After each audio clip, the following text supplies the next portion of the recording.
হবে, মামাটি আর মানুষ থাক বেঁচে থাকার উৎসবে।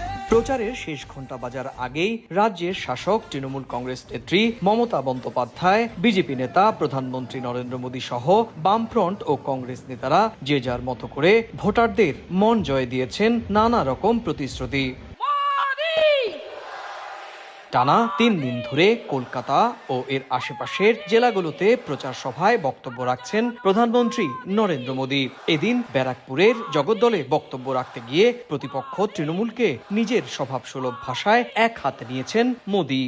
इन्होंने सेना, संवैधानिक संस्थाएं सबको गालियां दी।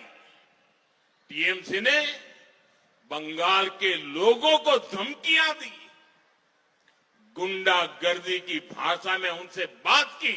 প্রথম দফার নির্বাচন সুষ্ঠু হলেও দ্বিতীয় দফার ভোটের মাত্র কয়েক ঘন্টা আগে হাওড়ার আরামবাগে তৃণমূল কংগ্রেসের এক মহিলা সংসদ সদস্যের গাড়ি ভাঙচুরের ঘটনা ঘটে। এছাড়া কলকাতার অদূরে ব্যারাকপুরের জগদ্দল থানার সামনে সংঘর্ষে জড়ায় বিজেপি তৃণমূলের সমর্থকরা।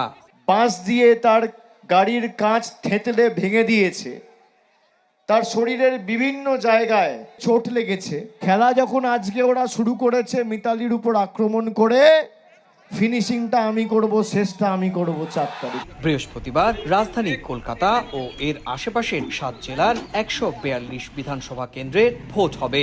প্রায় 2.5 লাখ কেন্দ্রীয় বাহিনী ভোটের নিরাপত্তা নিশ্চিত করার দায়িত্ব পালন করছেন। সুব্রত আচার্য, সময় সংবাদ, পশ্চিমবঙ্গ, ভারত।